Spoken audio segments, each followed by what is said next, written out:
Hello, hello. It is Wednesday, the 8th of October, 2025. Well, welcome, one and all. I am Graham Hughes, and welcome to Morning Brew with me on Politics Social. Kind of almost sunny Wednesday morning. Good to have you on board. Big shout out to everyone in the chat there. We've got Alistair, we've got Blah Blah CW, we've got Chris C, Veg Pie, Colin Baker. We've got SG, L. We've got L in there as well. Sarah Davis. Hello, everyone. Billy Kershaw saying hi.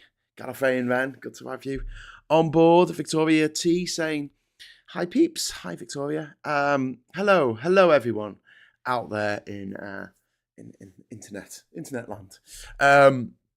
So today we're going to be talking a little bit about Robert Jenrick and what he said yesterday at the Tory party conference, which has been roundly condemned by pretty much everyone, including tacitly by people in his own party, and people in the place where he was talking about, Handsworth in Birmingham, have regarded it as incendiary, inaccurate, and careless. So let's get into it. So the oh, hang on a sec. Sorry, I've got a little technical issue. They've changed things. They've changed how things look on YouTube Studio this morning. I love it when they change things just before you're about to do a live show, and you're like, "Oh, this is different." They've moved things around. But there you go. So here's a quote, right? I went to Handsworth in Birmingham the other day to do a video on litter, and it was absolutely appalling. It's as close as I've come to a slum in this country. But the other thing I noticed was that it was one of the worst integrated places I've been to. In fact, in the half hour I was filming news there, I didn't see another white face. And when asked if he regrets these remarks, he said, no, not at all. And I won't shy away from these issues. He went on to say in his original speech, he said, that's not the kind of country I want to live in. I want to live in a country where people are properly integrated. It's not about the colour of your skin. That's something that Kemi Badenoch picked up on, that part of it. It's not about the colour of your skin or your faith. Of course it isn't. But I want people to be living alongside each other, not parallel lives. That's not the right way we want to live as a country. Hey, bit rich for a paid up member of the private school mafia. And when he was asked about why he brought up skin colour, he said, because it's incredibly important that we have a fully integrated society regardless of the colour of their skin or the faith that they abide by. I think it's a very dangerous place if you have a country where people are living in ghettoised communities, where people are not living together side by side in harmonious communities. We've seen the damage that can do to society, and so it's incredibly important that we resolve this. Like I say, bit rich coming from someone who's in the private school mafia, because the private school mafia don't tend to slum it with the 93% of us who didn't go to private school. You see, he'll sit there and he'll look at his private school alumni like Kemi Badenoch and Rishi Sunak and James Cleverly and nearly all of the top leadership team of the Tory party. And he'll think, oh, integration. Look, there's people with different racial heritage there. But actually, no, they're a monoculture. They all went to posh schools and they learned how to be posh and arrogant in these posh schools, because that's what they teach in these posh schools. They don't have to teach the national curriculum. They just teach them to be posh and arrogant. But this really matters. Like, obviously, there's the whole point about the Tories trying to ape refuck, because they're looking at refuck in the polls and going, oh dear, they're stealing all of our racists. But, when we talk about identity and political leadership and social cohesion, this is not helping, He said that he stands by his remarks. He said this at the Labour Party, the Conservative Party conference. Whoop, Freudian tit there. I mean clit. I mean slip. He's there's been a lot of pushback. From hang on a sec. From sorry, things aren't working like that. they're not allowed to change things. Yeah. Mayor suggests Honest Bob goes forth and F's off to America then. Yeah, where they have really good integration over there. And I have an action-packed day ahead of me, applying vinyl to 72 treat jars today. Oh, that's pretty cool, Chris C. That sounds like fun. I hope you're listening along while you're working hard. But yeah, I mean, this is really, really grim. Not just the fact that he said he didn't see another white face, which is, that is a classic dog whistle. It's not even a dog whistle, it's just pure racism. I'm sure there's a lot of people that he saw that were born in Britain that were as British as I am. And, they're part of this country. But because of their skin colour, he was like, oh, well, are they really? Are they really? And also, talking about referring to Handsworth as a slum. I mean, Jesus Christ. Like, this is like red meat to the refuck fuckers, but they've already fucked off. The refuck fuckers have gone to follow, like the lapdogs that they are. They've gone to follow Nigel Farage because they love him more than life itself. And this isn't just one comment. It shows how these out of touch politicians, no matter what their racial heritage is, they fail to see, how they're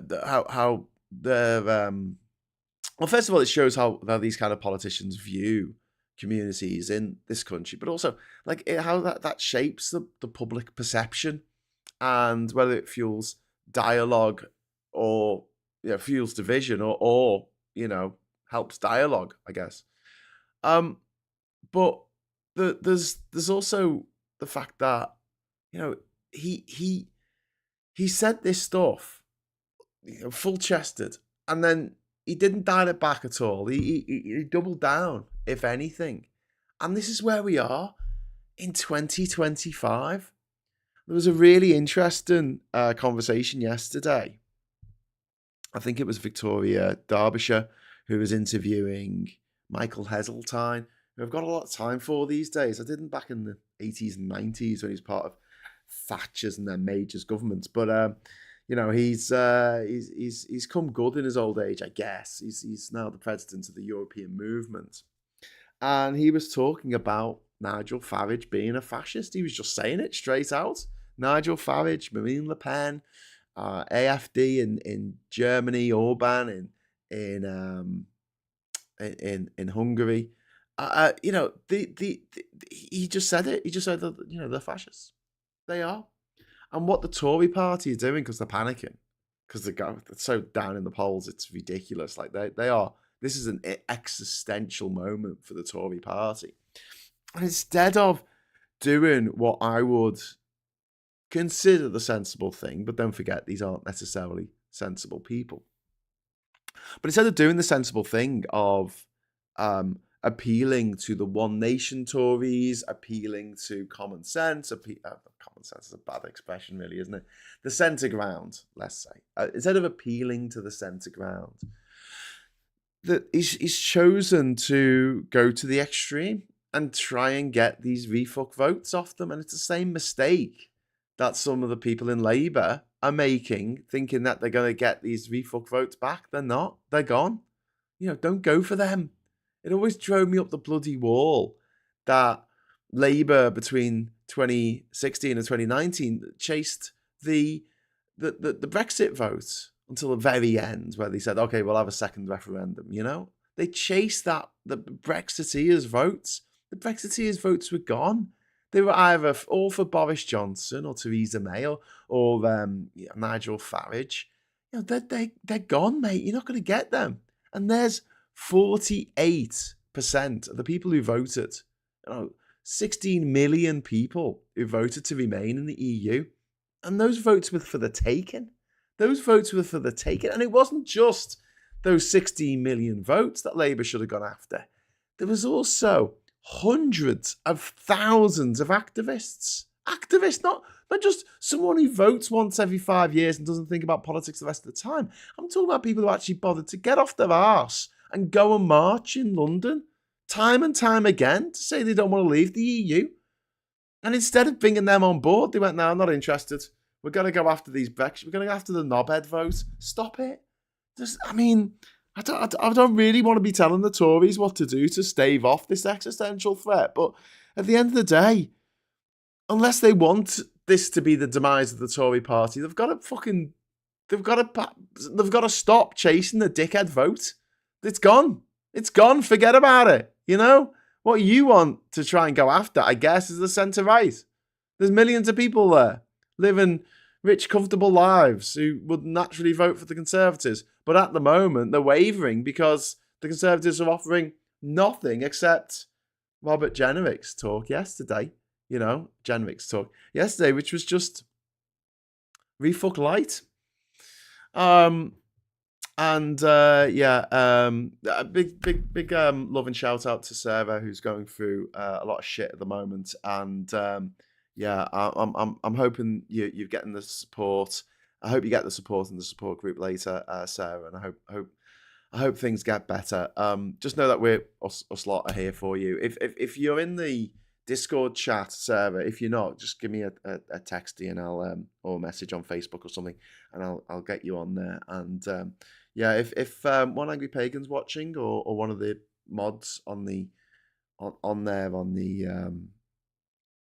Discord server, if we could have a sort of like a chill out room or something, I don't know, like a room for discussing problems in a safe environment, personal problems in an environment where people are caring and want to help.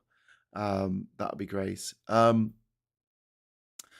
One scenario, they put Jenrick in charge and then they merge with Reform, says Anne PJ 2006. Yeah, I think that's quite likely. I could see that happening.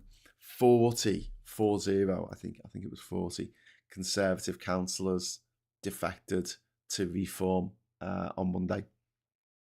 40.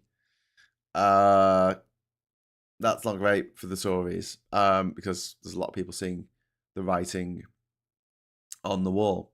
But it's worth mentioning, go back to Jenrick, who made these remarks. Sorry, I said earlier that it was at the conference. He didn't make them at the conference. He made them in March at a Conservative Association dinner, and the recording has only just surfaced. And it's interesting how Kemi Badenoch leapt to defend him, whereas others like Mel Stride distanced themselves from these words, saying that they were not the words that I would have used. That's a direct quote from Mel Stride. And when you hear a politician say, I didn't see another white face, does that register as an observation, just a, wry observation, or a dog whistle, or a racist dog whistle, I think for most of us, most of you watching this, and for me, it's a dog whistle all day long. And, is this the future that we want in this country? This kind of like Enoch Powell light, Farageification of our political debate or the political discourse, where they're actively talking about deporting people from other countries who have lived here for years, done no wrong, not hurt a fly, not committed any crime. They're talking about deporting them after they've been here for a few years, after they've paid, worked here, they paid taxes into the system. They want to deport them for no crime, for doing nothing wrong. And this is the refuck thing. There's a word, I think it's re-migration, which is something that we're hearing more and more, which is basically for the dickheads out there, to the racist dickheads, to get rid of everyone who doesn't look the same as them. So I know, good luck with that, Kemi Badenoch. Paula Thomas, thank you very much for the £5 super chat. It's very kind of you. Trouble is, this is the generation of Tories who went to university in the 80s. They thought Thatcher was a bit too far left for them. Yeah. That's very true. But also, I mean, it's the Tories who all went to private school together, in the 80s and 90s. And, they just learned to be the worst humans they could possibly be.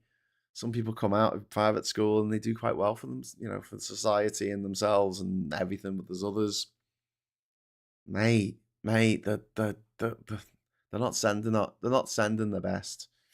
I think that Jenrick went to Birmingham Grammar School, which is one of those private schools that calls itself a grammar school in the name to try and deflect from the fact that it's private.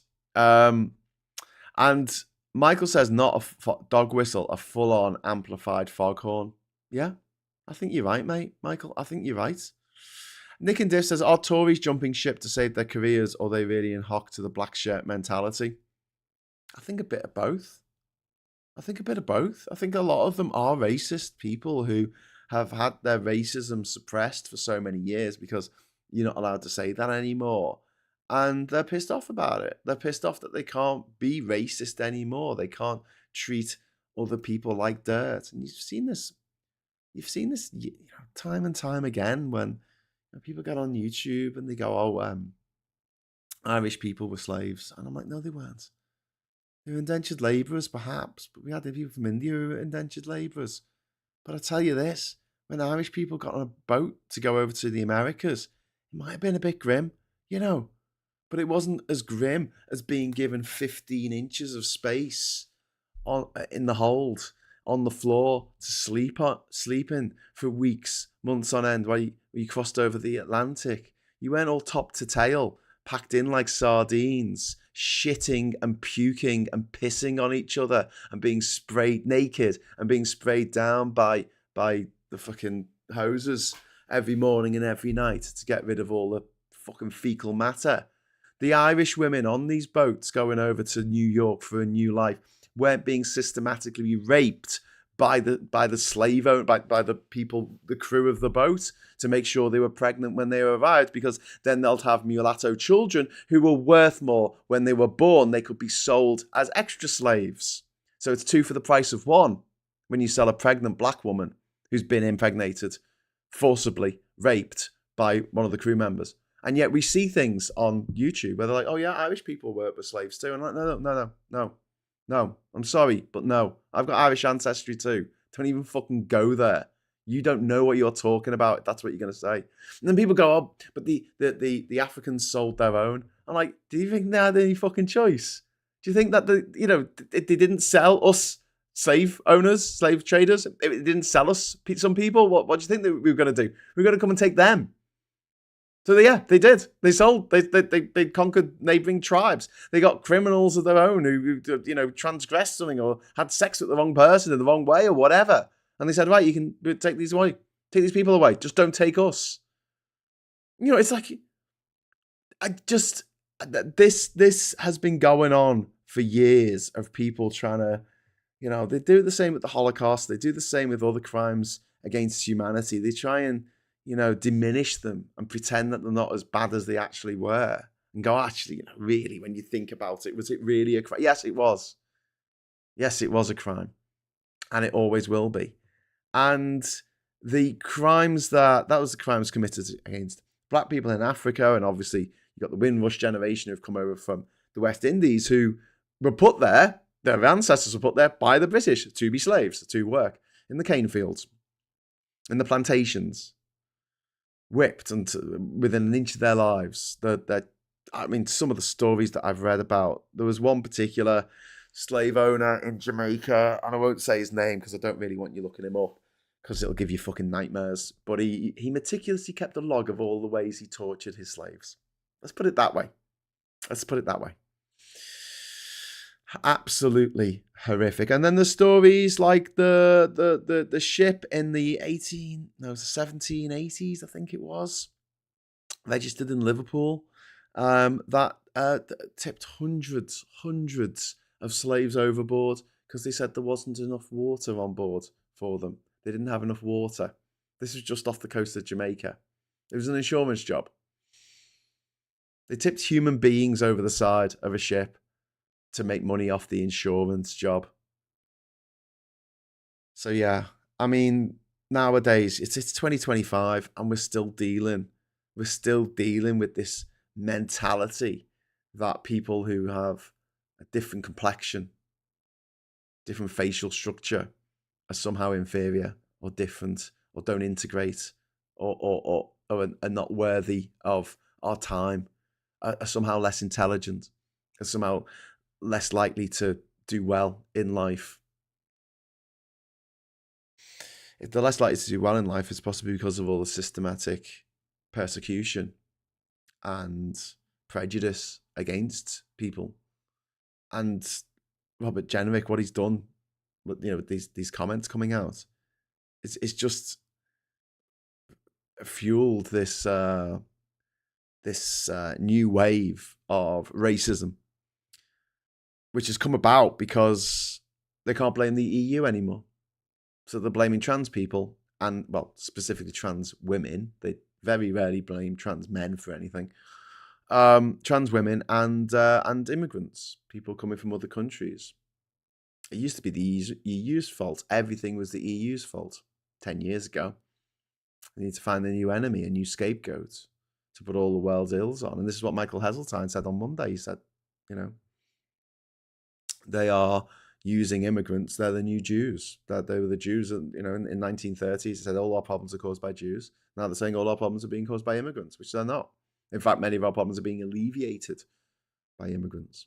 We need immigration. We need people to come here. And these remarks from this absolute fucking clanging gobshite, this Robert Jenrick character, who, don't forget, gave Richard Desmond, he sat next to Richard Desmond, didn't he? The owner of Barely Legal magazine. They used to get like 18-year-old girls or even younger to get their tits out for the lads, top shelf magazines. He made his millions from selling teenage titty porn.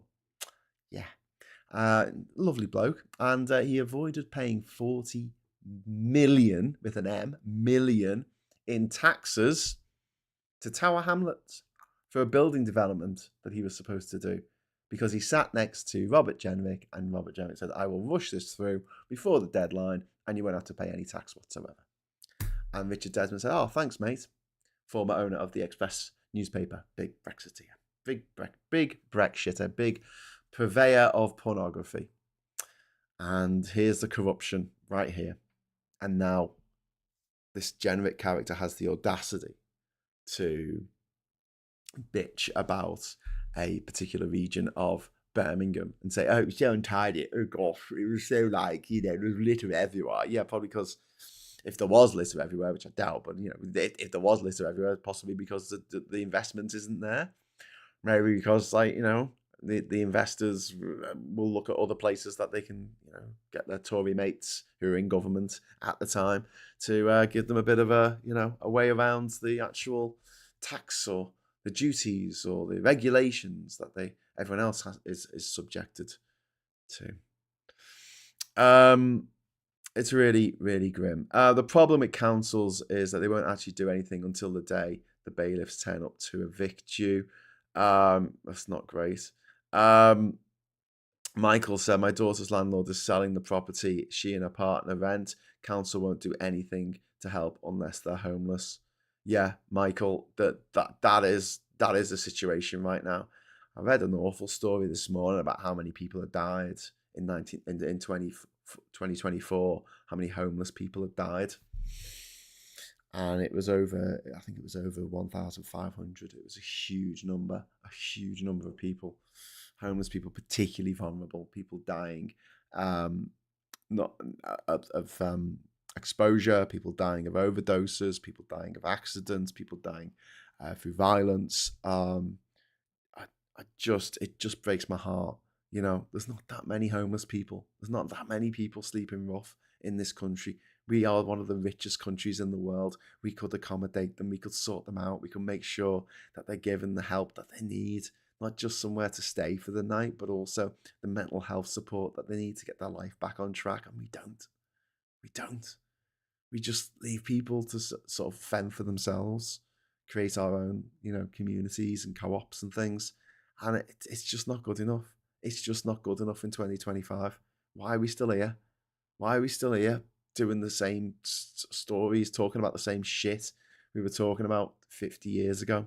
Why haven't we moved on? Why haven't we sorted this shit already? We could have done. We had the money to, but we chose not to because the rich wanted more money. There was a news story today about how for the average person, you have to work every day for 52 years and save up every single penny that you make in order to be anywhere near the top 10% of the country in terms of wealth. That's how big the divide is between rich and poor now in this country. It just absolutely beggars belief. And Amy says, okay, peeps, if you're at risk of homelessness and there's only yourself, look up your nearest a mouse. In some cases, the communities have an arrangement whereby you're prioritised for social housing. That's really good advice, that, Amy. Thank you. That figure also included 11 children who were considered homeless also dying. Yeah, Chris. Jenrick wasn't looking for white faces in Handsworth. He was just shocked by the absence of the white hoods he's usually surrounded by, says Jenny. Yeah, I don't think you're wrong there. I really don't think you're wrong. Once people achieve integration, Jenrick will howl against race mixing. Well, that's another thing, isn't it? What's the racist one? HK, you're very right on that, because they get upset when someone who's white marries someone who's black. That's a problem for some reason, and they talk about it being a mixed marriage, which is a ridiculous fucking phrase. I mean, just what? No, it's just a marriage. You know what? Why do you have to make a thing about it? I don't know. But they're like, oh, you know, these people coming from other countries, they're robbing our women. They are. I'm like, okay, do you want them to integrate or not? Just like make up your fucking mind. The reality is these people don't want anyone here who's not white. They just want to stay in their village, only see white people, live in this fictionalized, toxic nostalgia of the 1950s that they imagine. The 1950s were shit. People were living in the rubble of war. They still had rationing, for fuck's sake. You go out now, you can have cuisine from all over the world. You can drive as far as you like. You know, your fuel isn't fucking rationed. You can have as much sugar in your buns as you want. It's not rationed. The 1950s weren't all fucking, awesomeness and light. They just weren't. It's in the same way that the 90s weren't either. I know I look back. I find this as well, looking back on the 90s with slightly rose-tinged glasses, because it appeared, when I was a kid, it appeared that the world was getting better back then, and then it just stopped getting better, and we all became a bit hopeless. But I want to get that, like Zach Polanski, I want to get that hope back again. If you've not seen Zach's video, it's very good. It's very good. Talking about getting hope, bringing back hope, which is something that it's been missing from the political discourse for quite a long time. Getting back hope. And Labour aren't particularly helping with that, I've got to say. Dickens wrote about the same shit. Yeah, in the 1850s, not even the 1950s, the 1850s, Jesus. Victoria says, along with the one drop rule that was used in the USA, after that is a reminder of the LGBTQIA and working women. Yeah, if you have one drop of black blood in you, you're regarded as black. So there were women and men who outwardly anyone would just think they were white, but because they had a black great-grandfather or great-grandmother, they were discriminated against. Which is just, it is just mind-blowing. Sarah saying, I did everything right to make sure my rent was paid on time. I'm a letting agent every month for 11 years, and my landlords can stop paying the mortgage, and I'm the one who's suffering. Yeah, Sarah, it's a disgrace. It's an absolute disgrace, the situation you've been put into. And this is why I was going off on one yesterday about landlords. We've got to abolish landlords. That's it. If you want to rent, you rent it off the corpy. You rent it off the council. That's as simple as that. Christy says, breaking news, the Chancellor has been given an extra $3 billion for budget following a VAT error being fixed. That's always nice, isn't it, Chris, when you find £3 billion down the back of the couch? Everyone's from Africa, so how does that work, racists? Yeah. The funny thing is that when people talk about racial purity, the pure Homo sapiens are Africans. I'm not a pure Homo sapien. I've got a bit of Neanderthal in me, which was a different species. Yeah, it's really, really crazy what the fact that we're here now in this world, in this planet, on this timeline. Like, what did we do wrong? Which Polynesian gods do we upset? Did we not sacrifice enough virgins into the volcano? What happened? What happened to us? And yeah, I mean, that's about Jenrick and his assertions, whether they're sort of, I mean, primarily I find them deceptive, and he was talking to a bunch of Tories earlier in the year, who I'm sure just as prejudiced as he is, and he's trying to make out like we have a problem with ghettos. We have a problem with areas that are predominantly people from one part of the world living in that place. But that's always happened. Liverpool has one of the oldest, if not the oldest, Chinatowns in Europe. It was an area where the Chinese people lived because it made sense for them to be able to buy stuff that they wanted from the shops near them for their cooking and their cuisine and their, helping each other out and people speaking a common language, a place where new people from Hong Kong and the rest of China could come over and integrate into their community first, and then the wider community. And this has always happened. This is, look at Golders Green. There's lots of Jewish people living in Golders Green. There has been for centuries now, and that's not untypical. But it's not necessarily a bad thing. Like Robert Jenrick trying to turn it into like, oh my God, you go somewhere now, you don't see any white people. That is like something that you hear a brain dead racist who rings up LBC say. You hear that exactly that. Paula, proposed change to the law. If the landlord stops paying mortgage, tenant has the right to take over mortgage with full property equity. Yeah, I'll go with that. I think the landlord stops paying the mortgage. The landlord should go to jail. that'll sort the pigeons out from the pigs. And Chris is saying, okay, Badenoch can't be taken seriously. She's claiming to know the real benefit of apprenticeships as she did one in her youth, and as a result, she could fix a computer. Give me strength. She worked in McDonald's for a week, didn't she? So she knows what it's like to be working class. Too much. Jeff says he tried to imply ghettoisation was responsible for the Manchester attack, not realising that Prestwich is the Jewish area of Manchester. Yeah.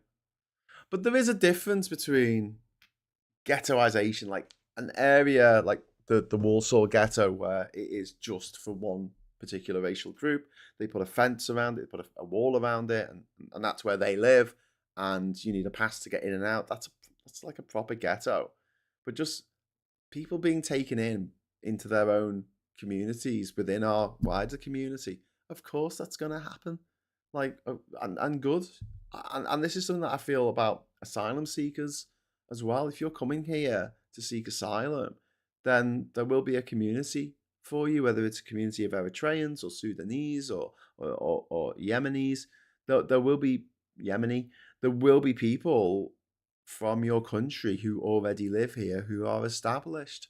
And one of the things why we didn't sort of suffer the same kind of anti-Jewish prejudice that erupted in Germany in the 1930s was because earlier, when the pogroms happened, people coming out of Russia, Jewish people coming out of Russia, they were any Jewish people coming to the UK. And I know it wasn't easy. I know that there was prejudice back then. Of course there was. But they were taken in by the Jewish community in London and elsewhere. So they were they weren't just dumped in a Christian village as the only Jews and the only family of Jews in the village, where they would have experienced more hardships. I'm not saying they didn't experience hardships, of course they did, But that was seen as a successful way of integrating Jewish people into British society, and it worked really, really well. Why we still don't do that for people from other countries, for people from other religions, people from other races, as we call them. I don't know why we can't do that. Because these areas, they're not ghettos, they're not exclusive, they don't have a fucking fence around them. They're an area where a group of people from one particular part of the world or one particular religion like to hang out together, which makes sense. That's what humans do. We find people who speak the same language as us. We find people who, think the same way we do about certain issues and things like that. White people do the same thing. You go to any country in the fucking world, and there'll be an area where the British people live or the Europeans live. The people from the other country, they all hang out together. They all live nearby. It always happens because they want their neighbours to be people who share a common history with them. Common kids' TV shows that they used to watch. It happens time and time. Yeah, that's why you have Little Italy in New York. It's why you have New Ulm in Minnesota, where people would still dress in fucking lederhosen, for Christ's sake, because people who are German just tended to flock together. And it's not like, it doesn't mean that America's not well integrated. I would argue that in many ways it is well integrated comparatively. Well, some areas are better integrated than others. But a white man complaining about there being areas of cities that have too many people from one particular racial group is disgusting. It's just disgusting. It's imagine if you went to Chinatown in Liverpool and you went, oh my God, I went to Chinatown, and everyone was Chinese. And you're like, yeah, in Chinatown, mate. If you go to Russia and you go to the Curry Mile, we'll walk down the Curry Mile and everyone who owned a restaurant there, they were of a Bangladeshi heritage. And I'm like, yes. We know. That's why people go there. Because they like the fact that they can get a really good curry in the Curry Mile in Rusholme, in Manchester. What's the problem? What? But Jenrick and his supporters and his racist dickheads, they want to make out that there's something bad here, there's something awful that's happened. And the rich do this as well. They all hang out together. Look, the Mayfair set, made in Chelsea. They're all rich bastards. They don't slum it with the rest of us. You're not going to get a multi-millionaire buying a fucking terrace house down in Dingle and, hanging out down the pub with the locals. It's just not going to happen. It'd be like one of their fucking kids, one of their little room goblins going to a local school, local comp. Could you imagine that? Mixing with the hoi polloi. Mixing with us lot. Chris C, thank you very much for the £10 super chat. That's very kind of you. Landlords not paying mortgage should be charged with fraud by misrepresentation and given lengthy immediate custodial sentence, as well as being made to pay compensation to the affected tenants. Yes, Chris C. I could not agree more. Absolutely. Charged with fraud. Yeah. Elle saying, recently got on the Politics Social Discord. If you want to chat anytime, so that's from Elle, so that's nice. And to Sarah, Gallifreyan Ren makes me Aragorn. I give hope to others and keep none for myself. Oh, you hero. I think I'm more. I'll tell you what, fucking, talking Lord of the Rings. Peter Thiel. God, he doesn't half look like fucking Gollum when he's half. He's half sort of Smeagol. At the beginning of the film of the Fellowship of the Return of the King, you have the flashback to Smeagol and his brother Deagle finding the ring in the Ardenwen River, and you see him morph over the years into slowly becoming this, from this halfling, from this hobbit, turning into Gollum. And my God, Peter Thiel, he is a fucking fucked up looking motherfucker. Jesus Christ. It's like Darth Vader when he takes his helmet off at the end, you know what I mean? It's like, what happened to you, mate? Did you fall in lava? That's why you shouldn't have lightsaber battles in lava. I wonder which part of ethnic Dubai oak shit lives in, says SG. Well, exactly.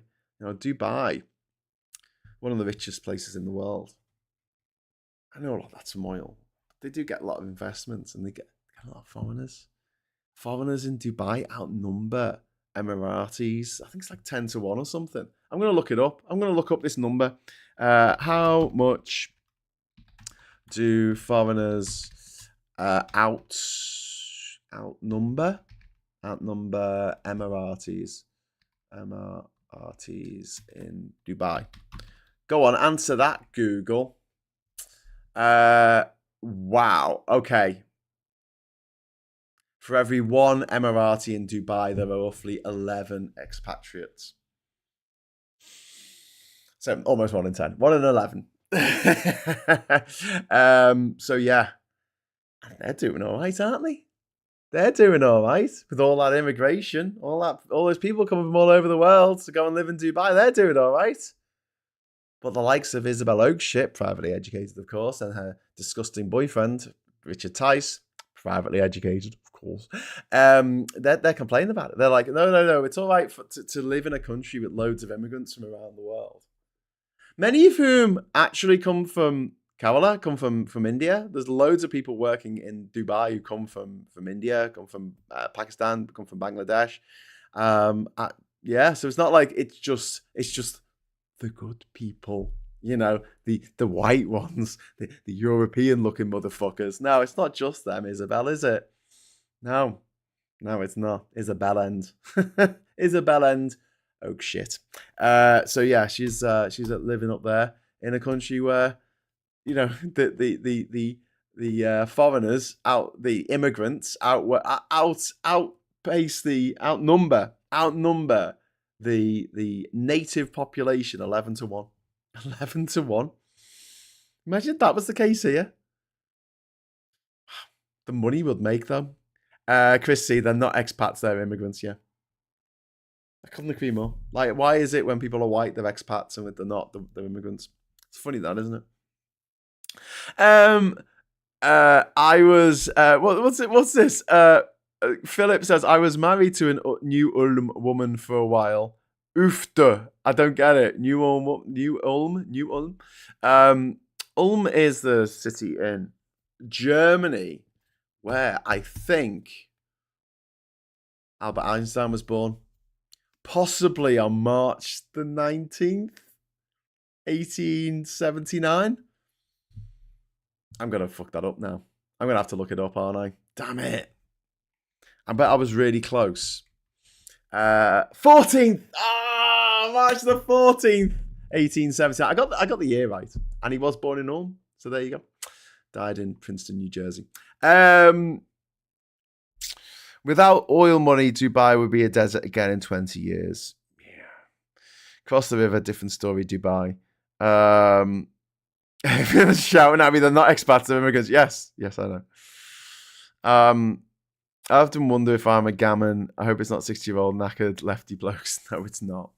You are definitely not a gammon. Scott, on the grounds that you're watching this. Gammons wouldn't watch something as entertaining and enlightening as this stream. I believe. So yeah, let's go back to what Jenrick was saying. Parallel lives. What does parallel lives actually mean? Who lives them? How do these parallel lives occur? Like, are they not going to the same? They're not watching the same football matches. They're not staying in the same kind of houses that the rest of us staying in. They're having the same sort of problems that the rest of us have to deal with, and they're not falling in love and getting married and having kids. Like, what? And the by talking about this, he's making that's the situation he's worried about. The real worry is that we're not integrating enough. His comments are actually making that situation worse, because it's going to make people who are a bit racist go, yeah, well, he's got a point. Yeah, they shouldn't be, should they? Because they don't integrate. That's a problem. They're not integrating, and therefore they're problematic. I found another problem, everyone. And the people who he was referring to and who live in that part of Birmingham, I mean, they'll be looking at this going, what the fuck, man? Okay, then. If that's that's how white people feel about us, then we won't talk. Well, that's how Christians feel about us. We won't talk to any more Christians then. and you know it risks um you know, there's this risk that when these conversations, some conversations around issues of race and immigration do need to be talked about. They go, oh well, how come that was racist but that wasn't, and they do this thing where they pretend that because you've said something about, you know, the way that we take in immigrants into this country and the way they're integrated, that because you've brought up the topic that you're just as bad as Robert Jenrick, and they'll use false equivalence and stuff. I mean, it's just bad all around. Like, I've got nothing good to say about these comments, and he should have fucking apologized. He shouldn't have said them in the first place, but he should have fucking apologized for them off the bat. But obviously, he didn't. And you know, Jenrick, you know, he's a fucking nightmare. He might be the next leader of the Conservatives. He doesn't understand nuance, and but he does understand the danger of divisive rhetoric, and he's playing that fiddle. So, you know, you dance with the devil don't change. But yeah, just I'm really quite gutted the way that the political system, not the political system, but the you know, the how political discourse has changed in the last 13 years since the Olympics. I think that was it. I think that was the catalyst. The celebration of people from all over the world, the wonderful opening ceremony for many of us was a moment of real pride in our country and humor and the bad with the good and acknowledgement of the sacrifices that have been made from all these people. You know, we hear endlessly about the sacrifices made by the troops in World War One and World War Two. Which is fair enough, you know, they made a big sacrifice, but we didn't hear much about the sacrifices that people made to work in the NHS, to come here from their home countries to build the Britain that we know now. We didn't hear much about that. We didn't really hear much about the Industrial Revolution and how many people were, you know, just fed into the meat grinder of progress in the Victorian era. Kids going into mines, kids going up chimneys, people being killed in industrial accidents, and you know, and fucking people having to dig out coal from under the ground, which is a shit job. And yeah, I think that was the moment that a lot of us were like, yes, wow, finally, I'm in a country that I can feel, you know, kind of proud to be in this country. But then there were two things going on at the same time. First of all, there's austerity, which was brought in under Gideon Osborne, privately educated, of course, and David Cameron, privately educated, of course. And also the issue, and this was an issue, with people who watched the opening ceremony of the Olympics. They watched the British athletes do incredibly well, punch above their weight. They saw how good our country looked on the world stage. Good and welcoming and kind and big-hearted. And they hated it. We know this because Liz Truss has fucking let the cat out of the bag. She said it was the worst thing that ever happened, the opening ceremony of the Olympics in 2012. And I think that was a catalyst for this whole movement. That, and obviously Putin, I mean, that goes without saying, but Putin capitalized on the feeling of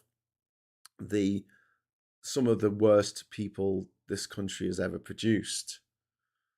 The feeling that they had watching that was that the country that they wanted to see, a country of spite and division and haves and have-nots. They were gutted. They were like, oh no, I won't get the country that I want. I want a country where people are angry all the time and miserable and depressed and they have no hope. That's the future I want for this country. And yeah, they put it down in a book. There was a book called like Clear Blue Water or something that the Tories put out in the early 2010s, which was just fucking grim. It's like their version of Project 2025. Ivan, thank you very much for the £5 super chat, mate. Thank you for coming on board this morning.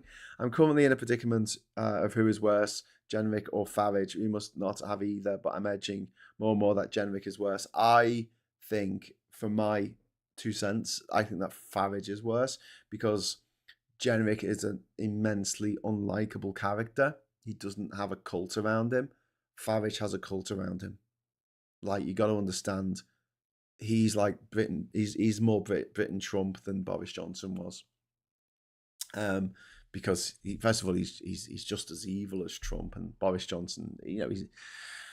I would say Boris Johnson is chaotic evil rather than planned evil, whereas Nigel Farage knows exactly what he's doing. He's being paid by nefarious forces to fuck our country up, and he's doing a very good job of it.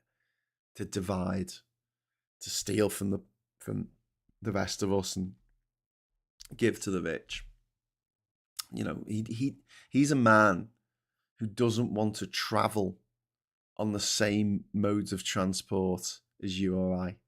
This is a man who doesn't want to have a bank account in a squalid little Barclays or NatWest or Lloyd's bank account like the rest of us. No, he's got to have a posh bank account. He doesn't want his digital money anywhere near your grubby digital money. You've got to understand how much Farage wants to divide society. And it's not even necessarily about race with him. It's about rich and poor. And he wants to exploit the I say poor. No one likes to call themselves poor. So the filthy rich, like what he is and everyone else, right? He wants to make the gap bigger and bigger and bigger. He wants to feather his own nest. He is totally in it for the money, as are all of his disgusting privately educated cronies that he hangs out with, all of whom come from money. Like, I mean, the only one the only exception to that is Lee Anderson, who was Labour, and then he went to the Conservatives, and then he went to Reform. Well, don't forget, Farage was Tory, then he was a Green. Honest, he was a Green. Then he joined the Anti-Federalist Society or something. I forgot what the fuck they were called. Then he joined the Tories again. Then he joined that UKIP, as it was, and then he's the Brexit Party, and then he's, Tommy Lee, funny you should mention NatWest. Have you seen their advert? I swear to God, they're parodying Farage. It seems I've been, that banker has the same face as him. I haven't seen it yet, but I'm going to have to cover the numbers up on this. But I have a Sainsbury's bank card. You can't even see that, can you? It's cover the numbers, Graham. I've got a Sainsbury's bank credit card, and my app stopped working yesterday because it's moved to NatWest against my will. I didn't want to move. Anyway, so my app's not working, and they've sent me an activation code for the new, to start a new thing with NatWest, and it doesn't fucking work. So yes, unless I sort that out, the poor, the shoeless orphans are going to have to go without Christmas dinner this year. Thanks a lot, Sainsbury's. Thanks for nothing, NatWest. Yeah. Anyway, there is Colin. Can we confirm Debbie Harry was so damn sexy? Yes, Debbie Harry was gorgeous. Who remembers the German official thrusting his arm forward at the opening ceremony? I don't remember that, but it was a great moment. But I think it was a moment of real divergence where the ruling class, where the elites, where the privately educated boarding school toffs freaked out. They freaked out at what they saw as the future of this sort of jolly, integrated, fun, interesting, dynamic Britain. That's not the Britain they wanted. They wanted a squalid, angry, introverted, inward-looking country that just hated itself. And that's what they've got. They've managed to make that happen in 12, 13 short years. They've managed to turn a country around from a place of positivity to a place of overwhelming negativity.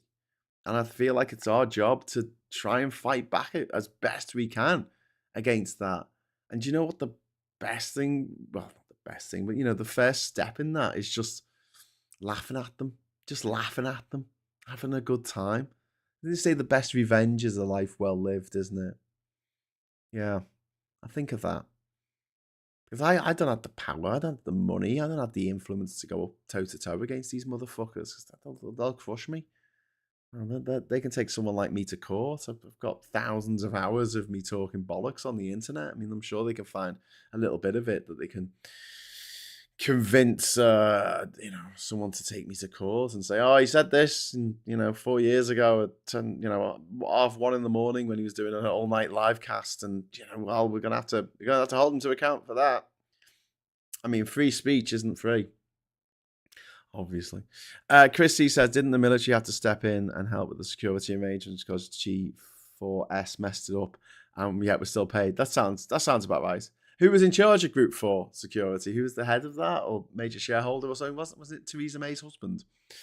The Home Secretary's husband. Nationwide, still as good, still as BS. Colin says, my fantasies back then where even these disputes between Deborah Harry, Agatha Franz Cog from ABBA, and Chris Evert. I'm sorry, I don't know how to pronounce Agatha's name correctly, but I think it's something like that. Martin says, we have a Tesco credit card with a club card. The card reader beeps to register the points and you're supposed to do it again to pay. First time I didn't realise and walked out without paying, says Martin. Well, that's why they're down and back a bit on the old self-checkouts, aren't they? Because everyone was just robbing stuff. It was like, you have two particular products. I'll just put one through. It's all right. And then, how can a company still be paid for not providing a service? They did the same with HMP Birmingham, ran it into the ground and still got paid. It's jobs for the boys, isn't it? Isn't there a joke about how, the government's got a contract to go out and these different contractors, and one offers to do it for like 500,000, the other one offers it for 750 million, the other one offers it for 50 million. One offers it for 50,000, 500,000. One offers it for 750,000. One offers it for like 50 million, and they give it to the one for 50 million. And they're like, why? It's because they said they'd give 25 million back to us, And it's like, oh, okay, that's why. Good old corruption gets you everywhere. It's 10 o'clock. I'm going to go over to the papers now. This is the Lawrence, the killer of Stephen Lawrence, refusing to name the other killers, and he claims his racist past is behind him, but he did abuse a female guard, and he's looking for parole. He should never be given parole. He's a fucking nightmare of a person. This is David Norris. I think he was the son of a big drug dealer. I think there was London's biggest cannabis dealer was his dad, and that's one of the reasons why he got away with it for so long, because his dad was paying off police officers left, right, and centre. So much corruption, so much institutional racism. We've got the Times over here. Badenoch sets out golden rule to cut borrowing and spending. Yeah, a bit late for that now, baddie. And then we've got millions of car finance customers to get £700 each. That's nice, that's a little bonus for Christmas. Ministers refuse to help China spying prosecutors. Repeated requests for evidence of security threat unanswered, said CBS chief. Britain's chief prosecutor has blamed the government for the collapse of the China spying trial, claiming it failed to provide crucial evidence despite many months of requests.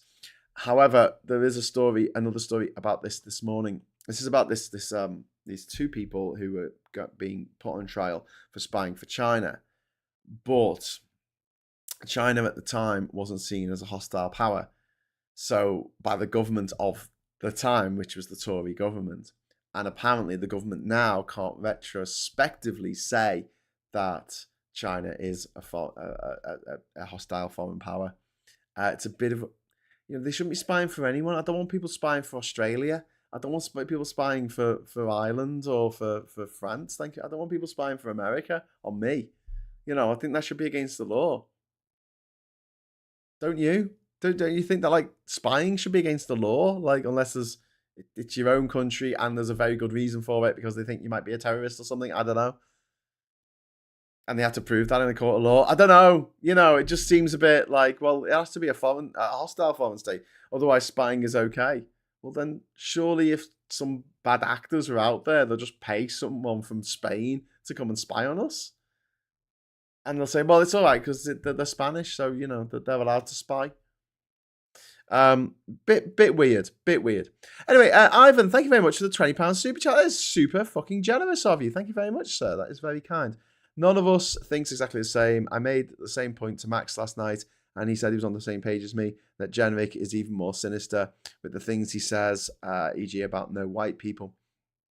Yeah, I think you're right that his rhetoric is possibly even worse. In fact, but he just said some fucked up things in the past. There's a 20-minute supercut of him just saying racist shit. But like I say, Jenrick is not likable. He doesn't have a cult around him, whereas Farage, people really like him. That's why I think he's more dangerous. In the same way that I don't think that J.D. Vance is more dangerous than Trump, because J.D. Vance isn't charismatic. He can't even order a fucking donut. Whereas Trump, unfortunately for the us normies out there, he is very, he's very charismatic to the people who like him. The people who like him think he's their shiny golden god sent by fucking Jesus to come and save the world from wokeness or something. Because it's not like Jesus was fucking woke or nothing. He just said love your neighbour and that, didn't he? 5 worst mistakes you could make before the budget. Honestly, I don't think it's going to affect my life that much, to be honest with you, mate. I don't have that much money. Kowtow key is new surrender. China given a free pass to spy on Britain. Sensation as DPP confirmed spy case was dropped because Starmer's security advisors refused to call Beijing an enemy. No, that's wrong. That's not true. That is the mail printing bullshit again. The crimes that were supposed to be committed by these two men were committed when the Tories were in power, and at the time, China was not seen as a hostile power, as it wasn't seen as an enemy. And they can't retrospectively call it an enemy now, apparently. I don't see why not. I mean, surely they could say, well, there was stuff that we knew back then that we didn't know back then that we know now. But whatever. I'm not a legal mind. Sorry for the messages about my memories from when you were born. Colin, don't ever apologise for messaging the stuff on here. Like, as long as you haven't upset anyone. I don't think you've upset me. But thank you very much for the super chat. Anyway, that's very kind of you. So yeah, that's the fucking mail. And the other big news here is that Bennifer's back. Yeah, J-Lo and Bennifer are back on. So there you go. And then there's protesters clashing on the anniversary. I really don't think people should have protested. I just don't. Yesterday, I think they should have just had a day off. The absurd world of the celebrity prenup. And then we've got Steven Gerrard. Our egos cost us chance of the World Cup. CPS, number 10 to blame for collapse of spy trial. And Kemi, my golden rule will plug black hole. The black hole that the Tories created. The 22 billion black hole that they created. So you couldn't read that very well. Need some shading around the edges. Paula, thank you very much for the £10 super chat. One of the 2 people I know with Coots bank accounts have massive debts because of buying partnership in Arthur Anderson. Yet he was clobbered by Enron. The Enron scandal, which the case in point of a company just lying and cheating and then causing a lot of problems with people not having any money because they had invested their money in the lying, cheating company that just lied to people. Trump wants to make it easier to lie now in terms of having quarterly reports for public floated companies. He wants to make it twice a year instead. Meaty vegan sausage rolls face EU ban. Don't care. ID cards could lead to 600 million tax grab. Okay.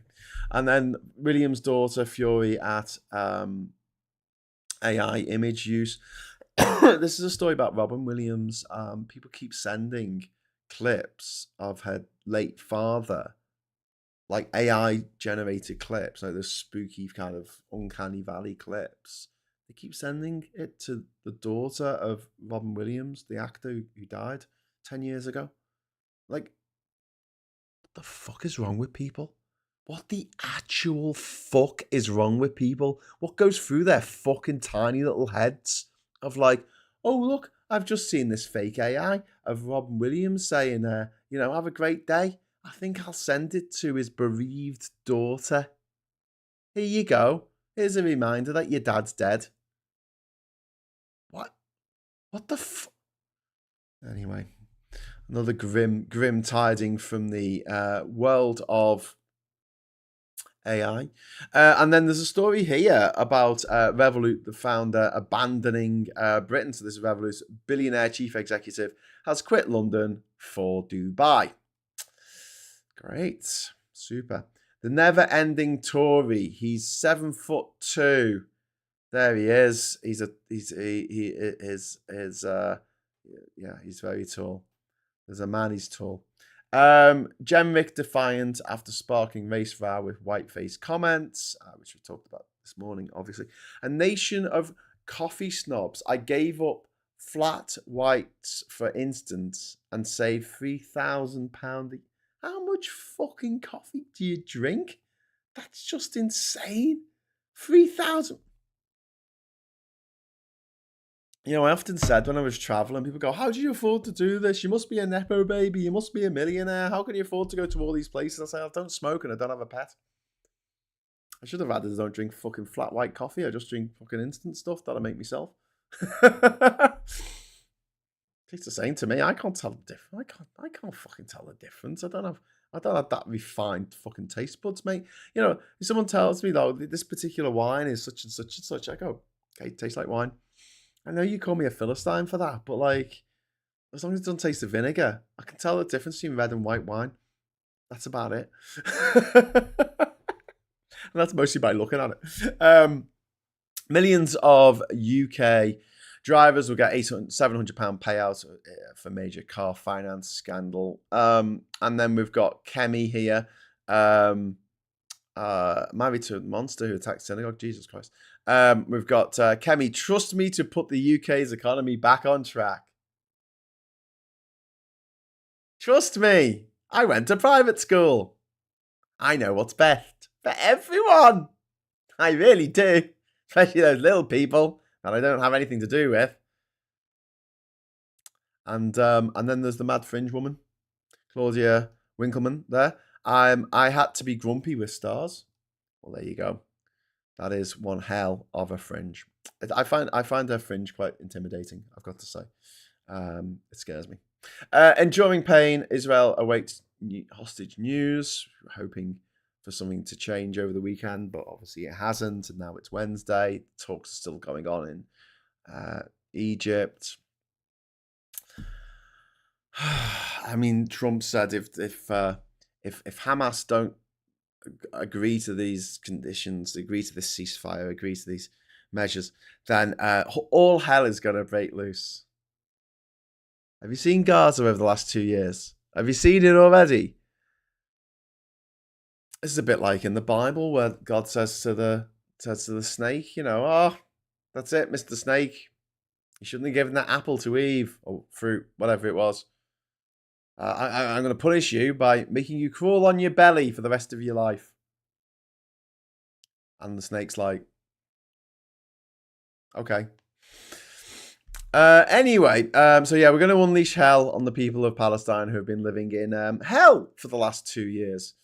Banks face £11 billion bill for car finance. Mis-selling scandal, regulator warns.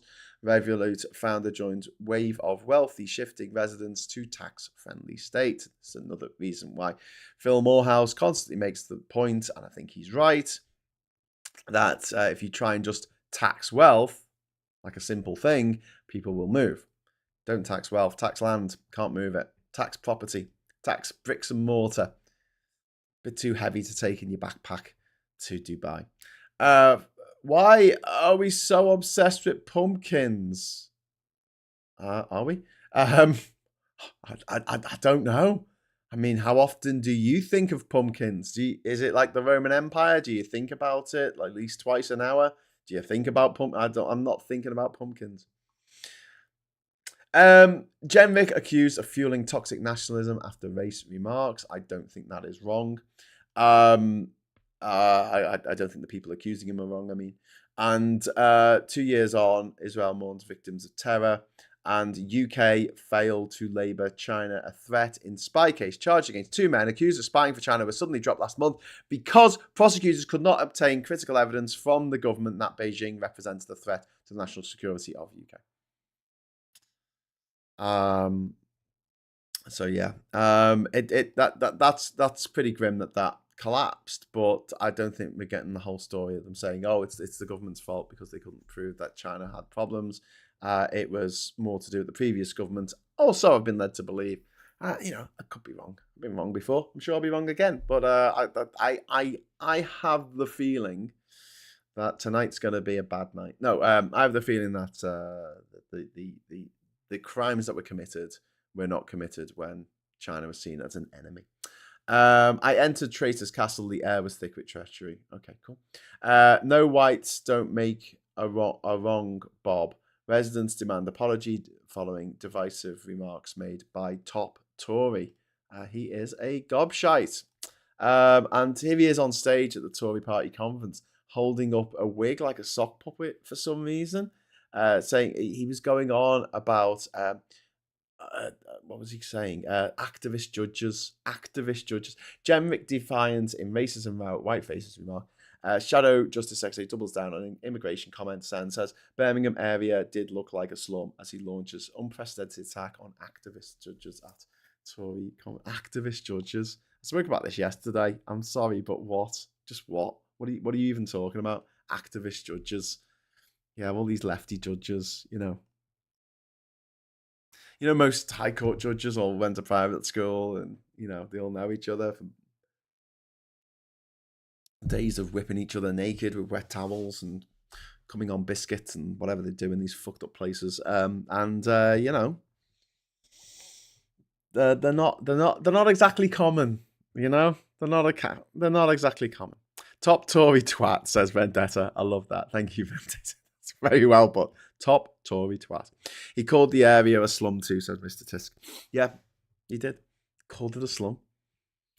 What a scumbag. What an absolute fucking scumbag. How dare he? How dare he wade in, like the Lord of the Manor going down to see fucking, Soggy Bottom or something and getting, well, this is where all the common people live. Oh, dearie me. What are we doing here? Why are we allowing common people to, I don't know, live in this way? What, like in houses, in places, and, above shops, and owning property and owning shops and having a street stall, it's just not good. I mean, this is not the Kensington Gardens that I grew up in. Hate them. Kirsty says he's talking about the Good Law Project, who incidentally are fighting the EHRC's transphobic guidance. They are the Good Law Project. If you're gonna give to anyone at the moment to help fund a movement or anything, Good Law Project is doing a lot of good in the trans space to try and get rid of these horrific guidelines that have been handed down from above from these activist high court judges, activists obviously, who have made it trans people's lives so much more difficult for no reason other than maybe they just don't care. I don't think they're the type who wake up at 3 a.m. in a cold sweat because trans people exist and some of them are super sexy. I mean, how dare they? How dare they exist and be super sexy? Oh God, I'm so conflicted. I don't think that they're quite that. I just don't think they understand. I don't think they're very smart. We have this idea that once people get to a certain elevation in life, they must be incredibly intelligent, but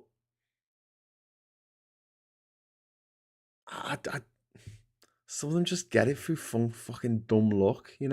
Daddy knew someone, daddy made a phone call, daddy lent them the 50 fucking grand they needed to pay their tuition fees. Ivan, thank you very much for the £10 super chat. Jenrick wants to politicise the judiciary like it is in the US, so it aligns with his agenda. Jenrick is the one who should be facing a judge and a jury. Yeah, yeah, yeah, absolutely. And the issue should not be politicized. And it's one of the big problems that they have in the US is that the president appoints all these judges, not just on the Supreme Court, but when in Trump's first term in office, he went round filling, making sure all these vacancies for judges were filled up around the country. And there's also areas of America where they elect judges. So the judge who gets, loads of money backhanders from the prison company that runs the local fucking jail and wants more people jailed will have his campaign bankrolled, to the nth degree by this prison.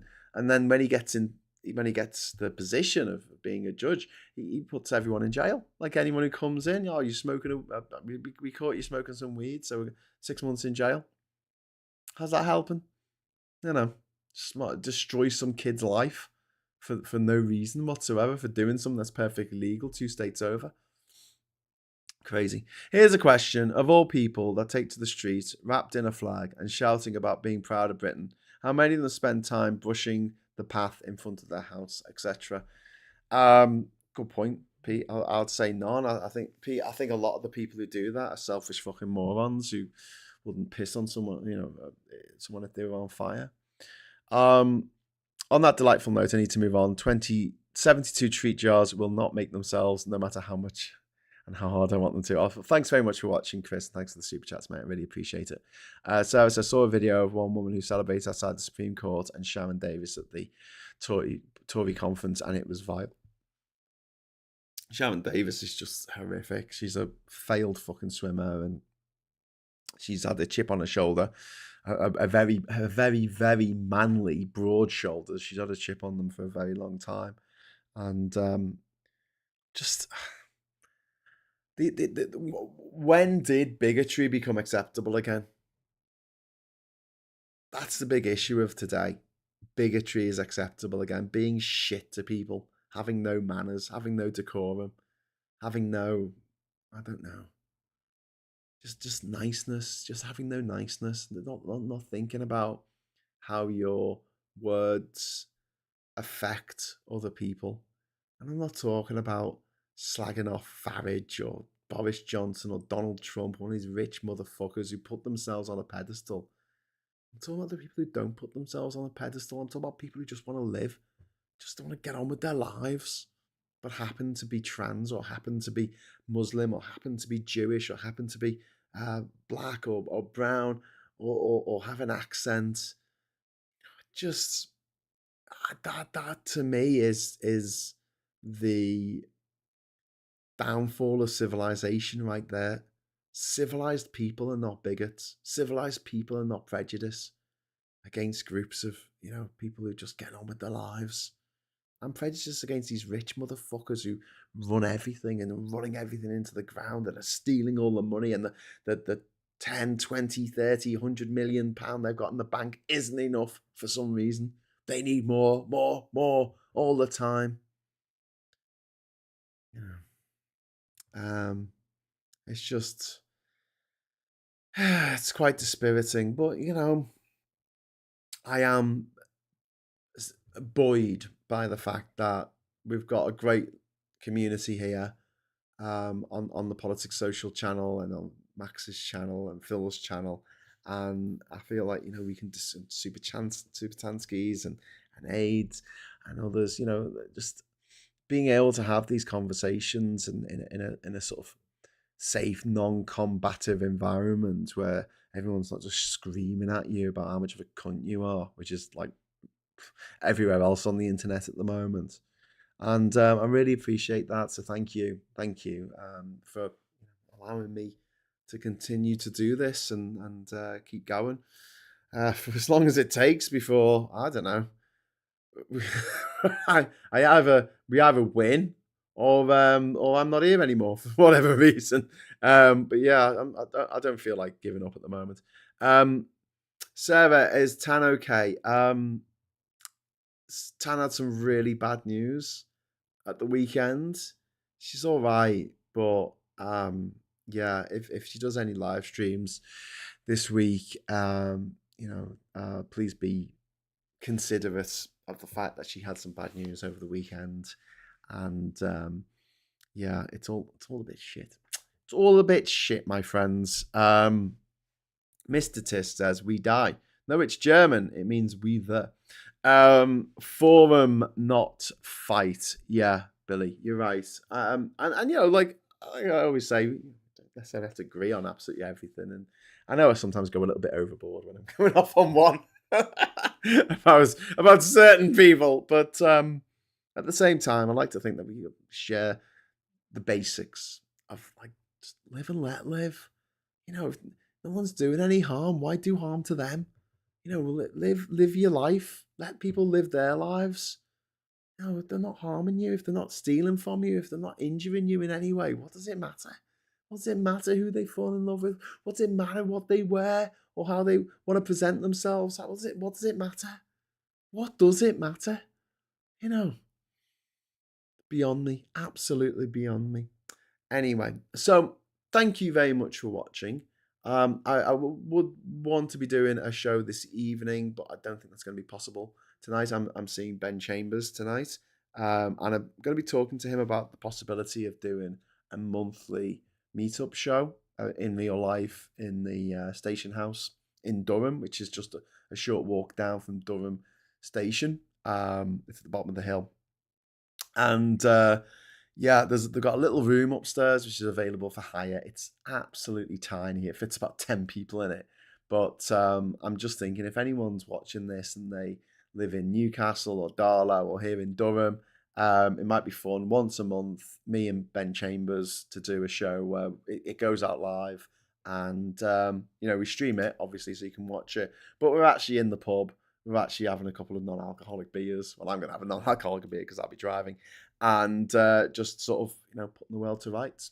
So we'll see. Ben's not massive about doing shows like this. He prefers to do the radio stuff, but he's so good at it. Like Ben Chambers, if you don't already listen to 16 Million Rising or Single Minded Rejoiners, as it's now called, he's very good. He's very, very good. And he talks more than I do, which is saying something. Ivan, thank you very much for the £5 super chat, my friend. It's a great community. We don't align with each other on everything, but it's a respectful disagreement. Yeah. And it doesn't. If there's any moment it doesn't get respectful, please call it out and let me know, and I'll have words. Be respectful. Okay, so I'm definitely going to go now. Thanks for the super chats. Thanks for all the comments. Give us a like on the way out. If I don't see you later today, I'll definitely be back. There's no Prime Minister's questions today. It's conference season. But I will be back tomorrow morning at 9 o'clock for another Politics Social Morning Brew. And until then, until next time, I'll say thank you so much for watching. Hello, good evening, welcome, and goodbye.